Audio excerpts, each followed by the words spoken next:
con Ruth del Salto. Hoy en Ángulo ponemos sobre la mesa de debate un tema vital, de vital importancia para millones de personas en todo el mundo. Estamos hablando de la fertilidad. Cada 4 de junio se conmemora el Día Mundial de la Fertilidad, una fecha que busca visibilizar los desafíos, los avances médicos, las realidades emocionales que rodean la capacidad reproductiva tanto de hombres como de mujeres. La fertilidad no es solo un tema médico, es también social, emocional, económico y en muchos casos profundamente personal. Bienvenidos. Estamos con Ana María Córdoba, ecuatoriana. Estuvo 5 años intentando concebir. Gracias, Ana María, por estar en Ángulo compartiendo tu testimonio con nosotros. ¿Qué tal, Ruth? ¿Cómo estás? Todo muy bien. Quiero empezar preguntándote, cuando te enteraste que estabas embarazada, ¿cuál fue tu sentimiento primero? Yo tenía una sensación de que esta vez sí lo habíamos logrado.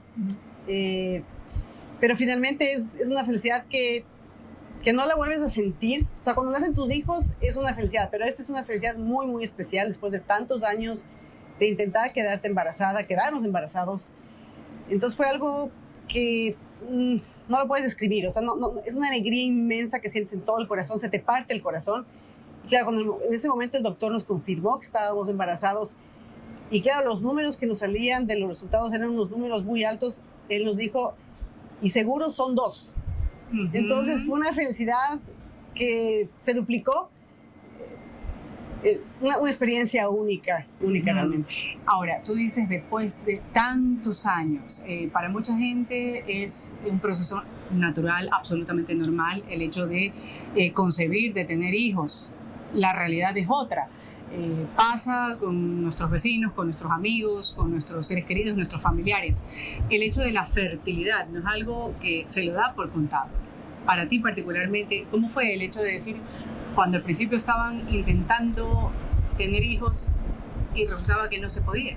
Es un proceso, normal. Te casas y dices, queremos esperar unos años. Esperas, en nuestro caso fue 3 años, porque queríamos cada uno, seguir con nuestras profesiones. Y de pronto dijimos, vamos a tener un niño, pero claro, no llegaba y dices, ¿qué pasa? Te empiezas a hacer exámenes médicos, tanto en mi caso como con mi pareja, con mi esposo, y ahí hay evidencia que había problemas, y claro, en ese momento tienes que aceptarlos y empezar un duro camino para los dos, de tener mucha paciencia, hacer todo lo que te dice el doctor, obviamente, todo lo que te aconseja, pero sobre todo no solamente un tema físico, sino un tema emocional.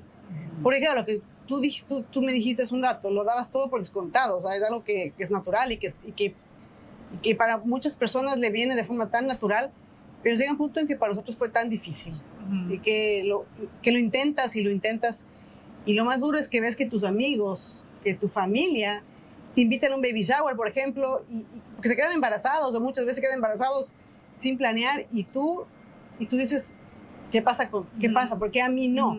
Esa es la parte más dura. ¿Se te ha hecho fácil a ti, en este caso a tu esposo, hablar sobre el tema de la fertilidad abiertamente? ¿Estamos preparados como sociedad para hablar de procesos, de alternativas, de algo que no solo implica un factor económico, un factor de tiempo, un factor de voluntad, sino un factor emocional y personal, además? Sí, como yo te decía, la plata viene y va. Son procesos obviamente muy costosos, pero la parte emocional es la parte más difícil, porque cuando ya intentas, pones muchas esperanzas en que va a resultar en el primer intento, y cuando no resulta en el primer intento, emocionalmente te destruyes, y no sabes qué pasó o en qué parte del proceso salió mal. Y claro, el doctor te dice, hay que esperar un tiempo para volver a intentar, y tú dices, 3 meses, 1 año, 6 meses, o sea, es súper complicado. Volverte otra vez a someter hormonalmente, para el caso de la mujer es terrible. Y como te dice el doctor, vamos a volver a intentar, pero necesitamos que estén tranquilos. Ajá. ¿Cómo te piden tranquilidad cuando estás volviendo a poner todas tus esperanzas en este nuevo tratamiento? Claro, y que puede resultar como no puede resultar. Como no puede resultar, exactamente. Tratamiento, fecundación in vitro, producto de ese tratamiento, nace Emilia y Renata. 2 niñas de casi 9 años. ¿Has hablado con ellas de esto? ¿Cómo se lo vas a explicar? Porque claro, hay que primero explicar cómo nacen los niños, cómo vienen los niños al mundo, pero ¿cómo te ves hablando con ellas de este proceso? Sabes que algún momento sí, ahora los niños son rápidos, ahora los niños quieren saber todo, entonces primero habrá que explicarles, bueno, cómo se hacen los bebés para empezar, antes de que se enteren por sus propios medios. Pero con mi esposo sí hemos hablado de cómo les vamos a explicar, porque no es tan fácil, no sé, ni siquiera quiero pensar cómo les explico que fueron concebidas con amor, finalmente. O sea, haya sido no en un laboratorio, pero fue un proceso de mucho amor, de papá y de mamá, de mucha entrega, de mucha fe. Porque yo todo este proceso lo resumo en una palabra, fe. Y ahora que tocas eso de la fe, tú sabes que hay ciertos preceptos quizás morales, por eso te decía hace un momento, la sociedad está preparada para hablar de este tipo de procedimientos como el que tú has tenido con tu familia. Cuando se habla de fe a veces se cuestiona este tipo de métodos o de opciones que hay para concebir. ¿Qué tú dices? ¿Cuál sería tu mensaje en este día en particular, Día Mundial de la Fertilidad? ¿Qué podrías decirnos? En nuestro caso queríamos ser papás. Entonces, al margen de que lo que la sociedad o la religión opine sobre este tema, si quieres ser papá y mamá, pues lo vas a hacer, de cualquier forma. Nosotros decidimos eso. Así, bueno, la familia siempre nos apoyó, ambas familias nos apoyaron, nuestros amigos también. Sí fue un momento como que duro cuando les explicamos, porque también es un tema que no se conoce. Claro. Entonces ellos también eran, bueno, ¿y cómo funciona? ¿Y en qué consiste? ¿Y cuánto cuesta? ¿Y cómo se les puede apoyar? ¿O cómo se les puede ayudar? Pero finalmente te decides y al margen de lo que opine la gente, de lo que opine el mundo, si quieres ser papá y quieres ser mamá, pues lo haces. Es tu sueño. Entonces, y en el caso nuestro, era nuestro sueño. Y yo creo que también yo como mujer quería ser mamá. Tengo sobrinos, tengo primas chiquitas y yo decía, si con ella soy súper amorosa, ¿cómo será con hijos propios? Así que al margen de todo y pese a todos los problemas que puedes tener, y que bueno, finalmente los superamos, los decidimos por ese camino. Gracias, Ana María, por compartir con nosotros aquí en NTN 24 un poco de tu experiencia, tu vivencia personal y tu mensaje. Estamos hablando de la fertilidad. Cada 4 de junio se conmemora el Día Mundial de la Fertilidad, una fecha que busca visibilizar estos desafíos, avances médicos, realidades emocionales que rodean la capacidad reproductiva de hombres y mujeres. A propósito de esto, antes de irnos a la pausa comercial para volver en ángulo con nuestro panel, citamos lo que sucede en Japón, que está registrando menos de 700.000 nacimientos en el 2024. Está marcando un mínimo histórico. El país que lucha con el envejecimiento de su población ha registrado casi 700.000 nacimientos en el año pasado, 41.000 menos que en el 2023. Según un informe oficial. Esta cifra es la más baja desde que comenzaron los registros en 1899. Japón, un país con 123 millones de habitantes, tiene la segunda población más envejecida de todo el mundo después de Mónaco, según el Banco Mundial. El primer ministro ha calificado la baja natalidad como una emergencia silenciosa y comprometió medidas como horarios más flexibles, quizás, para intentar revertir esta tendencia. Volvemos luego de la pausa.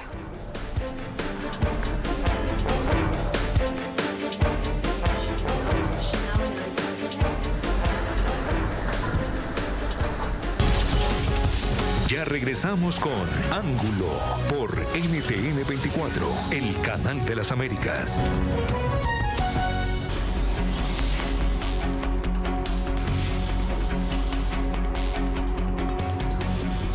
4 de junio se celebra el Día Mundial de la Fertilidad con el objetivo de llamar la atención sobre los problemas de fertilidad que se presentan con mayor frecuencia en la población, también identificar cuál sería el momento indicado para consultar a especialistas. La OMS ha indicado que 1 de cada 6 personas, aproximadamente el 17.5% de la población mundial, puede experimentar infertilidad en algún momento de su vida. Aquí la importancia de aclarar el significado de los términos.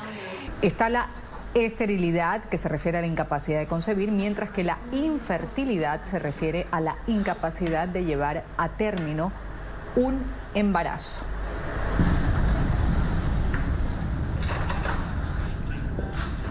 Visto lo visto, aquí tenemos a quienes integran el panel el día de hoy aquí en Ángulo. Un gusto saludar en Suiza y darle la bienvenida a Rocío Frank. Ella es jurista especializada en Derecho del Menor, bioética también. Gracias por estar con nosotros, Rocío. Bienvenida al programa Ángulo de NTN 24. Muchas gracias a ustedes. Y en España también le voy a dar la bienvenida a Raúl Sánchez Flores. Él es secretario general de la Confederación Europea de Familias Numerosas, con estatus consultivo en la ONU, además experto en políticas familiares. Gracias por estar con nosotros, Raúl, bienvenido. Igualmente. Para los dos, para Raúl y para Rocío, voy a empezar con Rocío. Quiero conocer el criterio de ustedes. La caída en la fertilidad es una crisis, es una transformación social. ¿De qué estamos hablando? Rocío y después Raúl. Pues en mi opinión yo creo que es una transformación social que inicia ya en el 68 con tanto con digamos la liberación sexual y la liberación de la mujer también. Entonces se considera que las mujeres tienen que salir de casa, obviamente, como es lógico. Y al mismo tiempo pues, se considera que tener un hijo es casi una penalización con respecto al sistema laboral, ¿no? Entonces, de esa manera, al no promover una serie de políticas de natalidad, de que la mujer pueda trabajar y ser madre al mismo tiempo, creo que en el mundo occidental, por lo menos, está siendo la gran clave, ¿no? Y luego el tema económico, que obviamente muchas familias jóvenes pues no se atreven a tener más hijos precisamente por esa situación económica. Entonces yo creo que es más una transformación social que viene del 68, como digo, y que, por otro lado, pues tampoco se ha traducido en políticas públicas a favor de esa natalidad. Raúl, ¿cuál es su criterio? ¿En qué concuerda? ¿En qué discrepa o qué va a aportar a la caída de la fertilidad, una crisis o una transformación social, como en este caso pues lo ha señalado Rocío? Bueno, yo diría que estamos ante uno de los grandes misterios hoy en día de la sociedad de nuestros tiempos, porque jamás en la historia de la humanidad había sucedido algo parecido, que hubiera una caída tan rápida de la fecundidad, del número de nacimientos y del número medio de hijos por mujer, sin que haya una causa conocida. O sea, históricamente pues, ha habido epidemias, terremotos, guerras, que más o menos han provocado picos hacia abajo en la caída de nacimientos, pero como decía antes, esto comienza más o menos en los años 70 del siglo pasado, pero sin que haya habido ni una guerra, ni una epidemia, ni una catástrofe. Tú dices, bueno, ¿qué ha sucedido? Es un fenómeno que, como habéis dicho, pues habéis hablado de Japón, comenzó en Asia, se ha ido extendiendo por toda Europa, por toda América Latina. Actualmente, prácticamente, diría, todo el mundo está bajo ese efecto del llamado invierno demográfico, que significa que la mayoría de países ya están por debajo del número necesario de nacimientos para mantener el reemplazo de unas generaciones por otra, que está fijado en 2,1 hijos por mujer.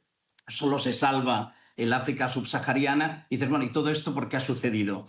Es un poco misterioso. Yo diría que es un cóctel de muchas causas, las que han mencionado antes, con muchas otras, como el precio de la vivienda, como la globalización misma, que ha provocado también un rompimiento, un alejamiento de las redes familiares, geográficamente también, una mayor competitividad en el mercado laboral, se alargan los estudios. En fin, la cuestión es que en todo el mundo sucede lo mismo. Se retrasa la edad de matrimonio o sencillamente no hay matrimonios. Los hijos se tienen cada vez más tarde. En mi país, en España, por ejemplo, ya estamos en 33 años de edad para la mujer, en la edad para tener el primer hijo, y por lo tanto se reduce mucho el número de hijos, se provoca este bajón de la fecundidad por debajo de 2,1 que he mantenido durante muchos años. En España, por ejemplo, llevamos 40 años con este fenómeno, pues hace que haya un gravísimo problema para mantener las pensiones, la sanidad, etcétera, porque hay una población laboral muy disminuida y una población pasiva que hay que mantener cada vez mayor y más envejecida.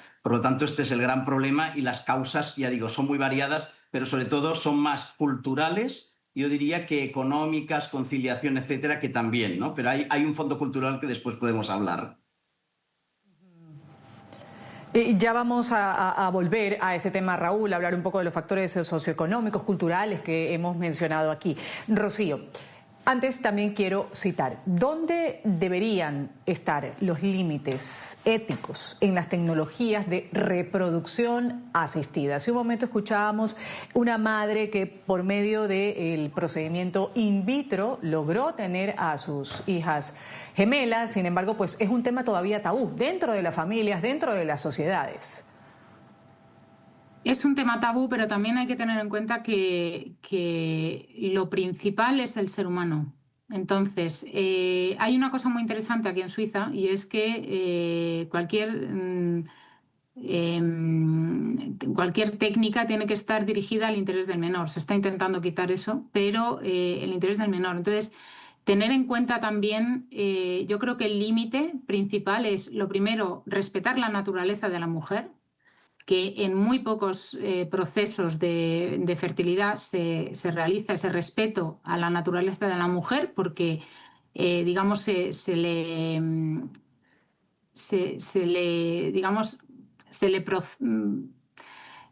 ¿cómo decirlo? O sea, se le presiona para tener una serie de óvulos, una serie desde el punto de vista sanitario, de hecho, se puede crear incluso problemas médicos a la propia mujer que a lo mejor no aparecen en ese momento, pero aparecerán más tarde, tipo cáncer, tipo, bueno, hay una serie de síndromes que también se pueden provocar a través de ese tipo de procesos. Entonces, yo creo que lo principal es el respeto a la naturaleza humana, el respeto a la mujer, y a su proceso, digamos, de fertilidad y principalmente también el derecho del menor tanto a conocer a sus orígenes como a estar con sus padres biológicos. Que creo que eso muchas veces es complicado porque también hay una serie de cuestiones que se implican que yo creo que no nos daría tiempo a plantear, pero digamos que sería esas dos partes, el respeto a la naturaleza humana y por otro lado también el respeto al menor que nace de ese proceso. Raúl, ¿qué acotar al respecto con esto de estos temas que todavía siguen siendo tabú y que pues Rocío bien señala, lo importante es el respeto al individuo, a lo que se decide, en este caso pues con las familias? Bueno, aquí tenemos un problema que es este retraso en la edad de la maternidad que provoca que cuando se desean tener los hijos ya no se está en la edad biológica adecuada para poder tenerlos. Por lo tanto, hay muchas más dificultades y muchos acaban acudiendo a estos tratamientos que son muy costosos económicamente, que son largos en el tiempo, que muchas veces no funcionan a la primera y hay que ir repitiendo, y esto provoca un impacto emocional y psicológico fuerte en la pareja o en la mujer que lo esté realizando y, por lo tanto, socialmente también supone un coste importante. Yo creo que, sobre todo, los gobiernos lo que deben promover, y eso es en lo que estamos trabajando, es cómo conseguir que los hijos se puedan tener antes, es decir, en la edad en la que uno es joven, también está más preparado y más adaptado para poder tenerlos, para poder tener un parto también sin muchas dificultades, y por lo tanto ese es el gran objetivo que tenemos que conseguir, es decir, cómo se pueden tener los hijos de los 20 a los 30 años y no de los 30 a los 40, o como sucede en España, que cada año se nos dobla cada vez más las mujeres que tienen su primer hijo con más de 40 años, y yo pienso que esto no es bueno ni es sano ni para la sociedad ni para la mujer. Eso plantea, como comentaba antes, diversos problemas éticos. Está el tema, como decía, el reconocimiento de ese hijo, que pueda saber quién realmente es su padre biológico. En los países que ya han aprobado en Europa leyes que permiten que los hijos nacidos en esos tratamientos pues van a conocer realmente, sea inseminación, etcétera, pues quién era el padre biológico, se han reducido muchísimo el número de estos nacimientos por los problemas que puedan venir jurídicos, etcétera, en el futuro. Por lo tanto, yo creo que esa es una vía que nos va a llevar a mucho gasto, a muchos problemas, y yo creo que la vía ideal sería conseguir hacer los cambios sociales necesarios, y esto supone un poco una revolución social en la manera que trabajamos, en la manera que reconocemos socialmente el hecho de tener hijos, para facilitar que se puedan tener antes, dando los recursos necesarios para que se puedan atender adecuadamente esos hijos. Hablando de edades, Rocío, ¿debe haber un límite de edad para acceder, por ejemplo, a tratamientos de fertilidad? Personalmente creo que sí, porque lo primero, una cosa es tener un hijo con 20 años, como decía bien el otro Ujú. ponente, y sobre todo porque el hijo, si por ejemplo tienes a tu hijo con 60, 70 años, quiere decir que tu hijo probablemente cuando tenga 18 tú ya no estés. Por lo tanto, hay que tener, por eso decía antes, el respeto al interés del menor, ¿no? O sea, el pensar en ese niño. Personalmente creo que sí que tiene que haber un límite, porque como es mejor tener al hijo entre los 20 y los 30 que entre los 30 y los 40, pues imagínase el tener al hijo con 60 años, que los ha habido a través de estos procesos, ¿no? Entonces, pero claro, eso significa que ese hijo, en un futuro, cuando tenga 18, a lo mejor ni su padre ni su madre están. Entonces, el hijo tiene ese derecho a tener unos padres que le acompañen en ese proceso de infancia, ¿no? Y obviamente puede ocurrir también que con 40 años fallezcas y tu hijo no esté contigo, pero son casos excepcionales. En este caso es prácticamente lo estás sentenciando ya en su nacimiento a ese resultado, ¿no? Entonces creo que sí, que tiene que haber un límite, por supuesto.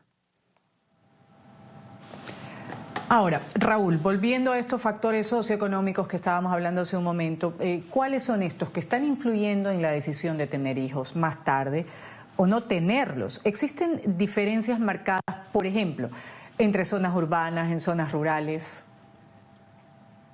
No, totalmente. Querría solo hacer un comentario respecto a lo que hemos escuchado antes, que es sencillamente que fijaos que estamos teniendo una sociedad un poquito en el que el hijo se convierte en un producto de consumo más, ¿no? Es un producto de consumo igual que uno compra un smartphone o compra un auto nuevo. Bueno, pues voy a tener un hijo y prácticamente voy a comprarlo, ¿no? Y queda algo un poco reservado a la gente que tiene un estatus social elevado. Esto es hacia donde estamos yendo, ¿no? ¿Por qué? Porque las dificultades realmente de tener hijos son importantes. O sea, cuando una pareja deja de tener un hijo, claro, lo primero es poder tener un trabajo estable. Hoy en día estamos en un mercado tan competitivo y con tanto cambio que hay gran temporalidad en el trabajo de los jóvenes, los salarios son muy bajos, por lo tanto no permiten comenzar una familia. Cuando llegas a estabilidad es hacia los 30 años, pero a los 30 años, que es cuando pueden ya adquirir un hogar con una hipoteca, resulta que esa hipoteca la han de pagar durante 30, 40 años.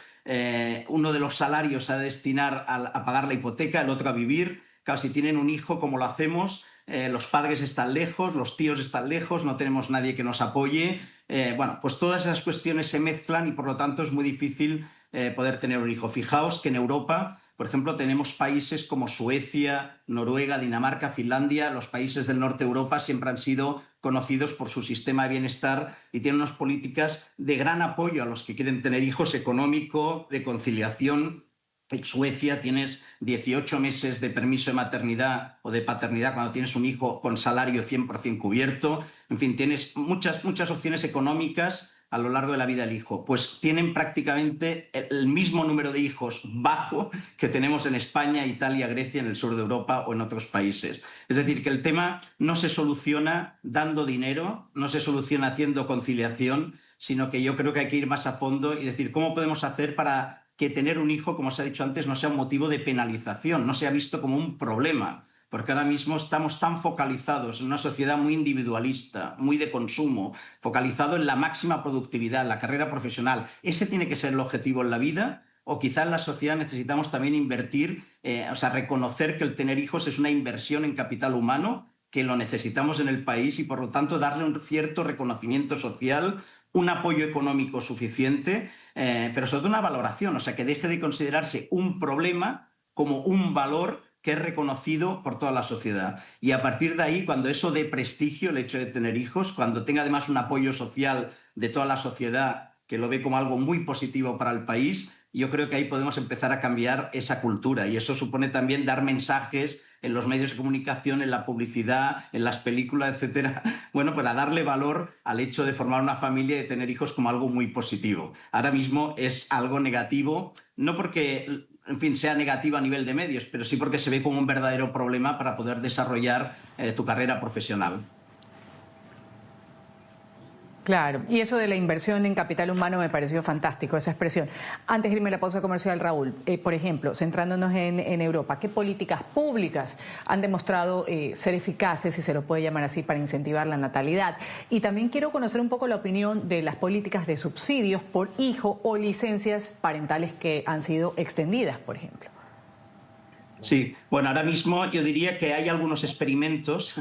Lo primero que hay que tener claro es que las políticas que se hagan en ese sentido no van a tener resultados mañana, ni pasado mañana, ni el año que viene. Hay que esperar unos 15, 20 años para generar la confianza suficiente en la gente de que esas políticas se mantienen aunque cambien los gobiernos. Por ejemplo, en España se aprobó hace unos años un cheque nacimiento de 2.500 euros por nacimiento antes de unas elecciones, la gente se animó y 2 años después de las elecciones se suprimió. Por lo tanto, si son políticas que no son consensuadas por todos los partidos y se ve como un pacto de Estado para decir este objetivo lo vamos a mantener gobierne quien gobierne, porque es un objetivo de todo el país, eso puede funcionar. Esto lo están haciendo, por ejemplo, Hungría o Polonia o Francia. Yo diría que son 3 países interesantes.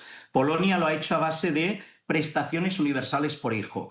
Todos los expertos te dicen que esto es una primera medida básica. O sea, tener una cantidad mensual por hijo que permita un complemento importante para poder sacar adelante esos hijos. En Polonia, que es un país que no es que sea especialmente rico, están dando ahora mismo 200 euros, unos 230, 240 dólares por hijo cada mes, hasta los 18 años de edad. Bueno, Polonia ha sido el país que más rápido ha bajado la pobreza infantil en toda Europa. Otros países como Hungría están haciendo cosas innovadoras. Por ejemplo, dan un préstamo para vivienda para jóvenes que quieran formar una familia, de tal manera que ese préstamo tiene un interés muy bajo. Si tienen un hijo, el interés es 0. Si tienen 2 hijos, el préstamo baja el importe. Y si tienen 3 hijos, a partir de 3 hijos ya no tienen que devolver ese préstamo. Bueno, pues es algo que está funcionando también para que se animen a coger vivienda y los que quieran tener hijos poder tenerlos. Y luego Francia, yo diría que es un sistema ideal, es el país que tiene la tasa de natalidad más elevada, aunque está en 1,7, es decir, no llega al 2,1 aún para el reemplazo generacional, pero es un país que permite bastante libertad a la familia para organizarse.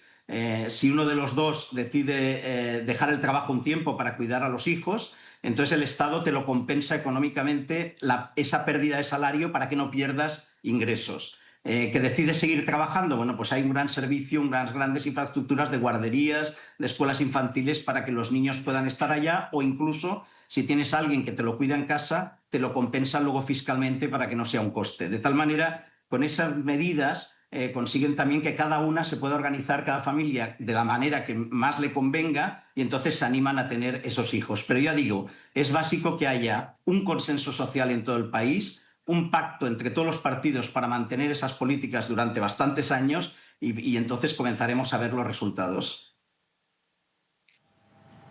Vamos a ir a una pequeña pausa comercial. Esto es Ángulo, volvemos. Ya regresamos con Ángulo por NTN 24, el canal de las Américas.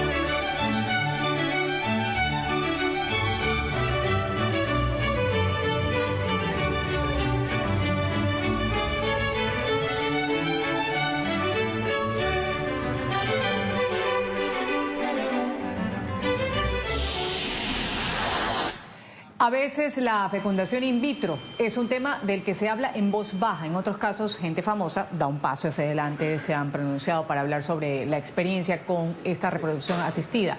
Michelle Obama, por ejemplo, recurrió a la fecundación in vitro después de haber sufrido un aborto. De esta decisión nacieron sus 2 hijas.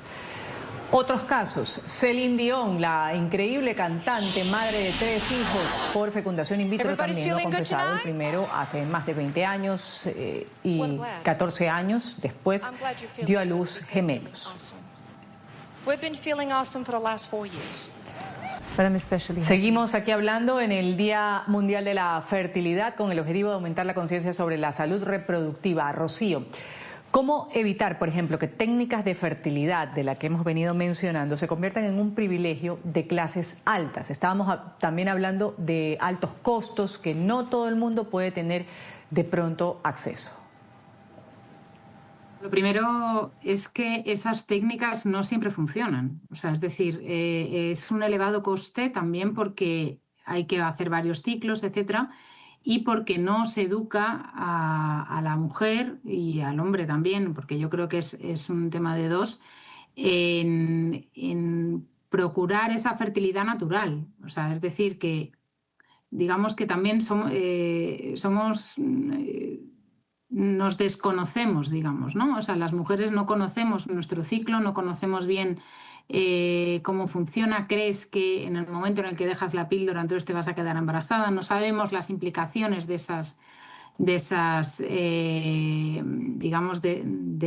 la medicina, ¿no? Entonces, por un lado, ¿cómo reducirlo? Lo primero, creo que tiene que haber desde el punto de vista de la sociedad, tiene que haber una educación en conocer el ciclo de la mujer, de tal manera que se sepa, pues, por ejemplo, que a los 35 años lo tienes un poquito más complicado que con 20 o con 40 o 45. Digamos que esas técnicas probablemente tengan mucho menos eficacia que en otros casos. Y luego, por otro lado, no creo que sea un caso de que las políticas públicas promuevan, digamos, este tipo de tratamientos, sino que realmente haga un pacto de Estado, lo ha dicho antes Raúl, un pacto de Estado en promover la fertilidad también, la fertilidad natural. O sea, yo creo que también evitar que sea para privilegiados, tiene que haber también una parte de educación de la sociedad en los mismos tratamientos y en la eficacia de esos tratamientos, porque la eficacia es bastante menor de la que se dice. Entonces, digamos que eso hay que tenerlo en cuenta también. Ahora, Rocío, y la misma inquietud para Raúl después. Empiezo con usted, Rocío. ¿Qué riesgos sociales, por ejemplo, pueden surgir si no se actúa frente al envejecimiento poblacional y a la falta de fomentar esto de la fertilidad? ¿Qué consecuencias? Las consecuencias principales es el riesgo social. Es lo primero, nos quedamos sin niños. Eso quiere decir que nos quedamos sin esperanza. Siento decirlo ahora tal vez un poquito cursi, pero en realidad el hecho de no tener niños significa que no hay futuro. Por lo tanto, no hay futuro económico, no hay futuro social, no hay familia.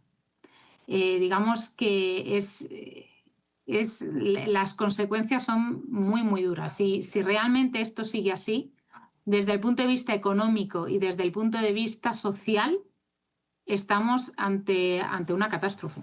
O sea, personalmente creo que es una catástrofe el quedarse sin niños. Ya. Raúl. Sí, bueno, yo veo que hay gran conciencia sobre el cambio climático y todas las consecuencias que pueda tener, pero hay muy poquita sobre este invierno demográfico y todo ese proceso de envejecimiento acelerado de las poblaciones. Y yo creo que debería haber una campaña en los medios, como estáis haciendo vosotros muy bien ahora, para que se conozca toda esta situación y se sepa que cuando un país, y sobre todo pues muchos países como ahora, llevan años sin tener el suficiente número de niños y sobre todo alargando la esperanza de vida, como sucede gracias a una mejora de la calidad de vida, lo que se produce es un envejecimiento acelerado de la población y las consecuencias son muy serias porque es imposible. Imaginaos la pirámide demográfica típica, que es una base muy amplia de gente joven y a medida que va subiendo la pirámide pues se va haciendo pequeña con la gente mayor. Estamos en una pirámide totalmente al revés. una base muy grande de gente anciana y que va bajando a medida que es gente joven hacia la punta, donde prácticamente hay muy poquito, y eso no se aguanta. Esa pirámide acaba cayendo. Por lo tanto, nuestra sociedad, todo el sistema de bienestar que se basa en el reemplazo de generaciones, nos va a hundir. O sea, será imposible mantener las pensiones, será imposible mantener un sistema de sanidad adecuado, etc. Tampoco habrá consumidores para poder consumir los productos, ni obreros para poder trabajar, ni nada. Esto es un serio problema ya, y a la vez luego está el problema, diríamos, más social, emocional, que ha comentado también anteriormente Rocío. Por ejemplo, la soledad. O sea, muchísimos de estos países que ya no hay primos, no hay hermanos, prácticamente pues no hay familia, la gente vive sola en hogares unipersonales, mueren solos y prácticamente nadie se entera hasta el cabo de un mes o dos que ha fallecido. Hay un gran problema de soledad. Es más, el Reino Unido me parece que ya habló de nombrar un ministro, una ministra para la soledad, por los efectos tan desastrosos que tiene para todo el país, y por lo tanto ahí es donde vamos. Yo creo que tenemos que ser conscientes y decir, bueno, hay que abrir un gran debate en todos los países, qué podemos hacer, cómo podemos hacerlo, como decíais antes, cuáles son las buenas prácticas que están funcionando y sobre todo cómo podemos cambiar este modelo de sociedad para que no esté tan basado en el individuo, individualismo, consumismo y productividad, e introducir la dimensión familiar como algo propio de la persona y que necesitamos para llevar una vida plena y feliz. Y yo creo que ahí es donde tenemos que dar ese giro cultural para darle valor a la familia y todo.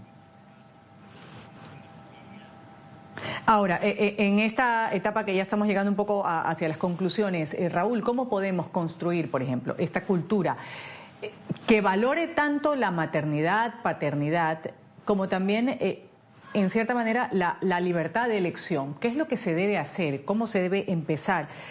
¿En dónde se debe comenzar también? Por supuesto, ¿no? O sea, hay que evitar también ese movimiento pronatalista que tiene un cierto auge ahora en los Estados Unidos de América. Por ejemplo, pensemos en Elon Musk. Elon Musk tiene 13 hijos, todos concebidos no se sabe cómo. O sea, con sistemas de reproducción asistida, con gestación subrogada. Yo, la verdad, me horroriza pensar en un futuro donde haya úteros artificiales, donde se produzcan los niños como producimos ahora cualquier cosa en una fábrica. Esto sería terrible, ¿no? Yo pienso que tenemos que ir a una sociedad más humana, una sociedad, como decían antes, que respete la naturaleza de las personas, y por lo tanto lo que hay que conseguir, hay muchas medidas que no son puramente económicas, son más, por ejemplo, cuando nace un niño, hay países que ya están teniendo el baby box, reciben una cajita con un montón de productos, con una carta del presidente del país felicitando a ese niño por haber venido. Esa carta la van repitiendo cada año hasta los 3 años de edad con más productos. Bueno, es como una manera de valorar, uno se siente valorado que ha tenido esos hijos. En las empresas hay que cambiar la cultura. En España existe el certificado de empresa familiarmente responsable, que tienen pues flexibilidad horaria, facilidades para los empleados con hijos, etc. Esas empresas acaban siendo mucho más productivas porque los trabajadores están satisfechos, contentos y más motivados y comprometidos con la empresa. En cada sector tenemos que ver qué transformación tenemos que hacer para dar ese cambio. Cuando uno llega al aeropuerto de Budapest, en Hungría, ya desde hace años, no es desde ahora, toda la publicidad que aparece en las columnas, en las paredes, son en diversos idiomas, pone Hungary, a family friendly country. O sea, Hungría, un país amigable con la familia. Y todos son imágenes de familias. Bueno, uno llega ahí y dice, oye, pues soy valorado. Si vas con niños, pues soy valorado. Valorar el turismo familiar, en fin, todo lo que haga una sociedad donde introduzca esa dimensión que hemos perdido, que está ausente, que es la dimensión familiar de las personas. Quiero escuchar a Rocío, ¿en qué concuerda con lo dicho para construir esta cultura que valore la maternidad, la paternidad, claro, también un poco la libertad de elección? Bueno, yo creo que nadie quiere estar solo. Por lo tanto, creo que la libertad de elección en realidad es a través de las políticas y de esa cultura, esa promoción de la cultura que ha dicho Raúl, tanto en medios de comunicación como en las empresas, en las mismas empresas, por ejemplo, hoteles. O sea, tanto decimos de adults only, ¿no? O sea, el hotel adults only, pues family only, ¿no? O sea, el ofrecer también las posibilidades de que los niños, de que están, o sea, son personas que están en la sociedad, y promover que esos niños puedan estar en la sociedad sin que nadie les diga que no pueden estar, porque yo tengo la sensación de que ahora mismo en Occidente, por lo menos, estamos con esa idea de, no, yo tengo 3 hijos y siempre tienen como esa idea de, no, bueno, el niño no grite, que no diga, que no tal. Entonces, es un trabajo que hay que hacer desde lo más profundo de la sociedad, o sea, desde la misma familia a las empresas, a, digamos, los medios de comunicación, porque nos bombardean con ese placer o esa búsqueda de sí mismo, ¿no? Pero la búsqueda de sí mismo empieza sobre todo en el darse. Y en el darse significa también estar o sea, en la familia, ¿no? Y la familia en los niños. Entonces, creo que tiene que haber una transformación completa. Tanto hablar, pues, como decía Raúl, del cambio climático, pues vamos a intentar hacer un cambio familiar, ¿no? Un cambio social desde el punto de vista, bueno, desde todos los puntos de vista, tanto, como digo, medios de comunicación, empresas, políticas públicas, que yo creo que principalmente va en la línea no tanto de dar una subvención o dar pues un premio, ¿no?, por tener familias, que por supuesto, pero por otro lado también facilitar el tener esa familia, ¿no? Yo creo que también, pues lo que decía Raúl de las políticas en Francia o de las políticas en Hungría, creo que pueden promover mucho más que tal vez pues dar un cheque al nacimiento, ¿no? O sea, depende un poco, hombre, nunca vamos a decir que no, pero creo que es necesario hacer una política realmente familiar, ¿no? Y que promueva realmente que los padres tengan hijos lo antes posible y que tengan facilidad para, dentro de la cultura, dentro de la sociedad, de estar con muchos niños sin que nadie les diga lo contrario, ¿no? Dejémoslo. Así es. Bueno, también involucrar, como dice pues Rocío, una política que empiece desde las familias, que involucre al Estado, que involucre las instituciones educativas, también, en fin, muchos sectores que deberían sumarse a cualquier iniciativa que defienda, en este caso, pues el hecho de la fertilidad, si es que esa es la decisión o la línea, que yo también estoy completamente convencida y de acuerdo con lo que han expresado aquí mis panelistas. Voy a una pequeña pausa comercial. Esto es Ángulo, enseguida volvemos.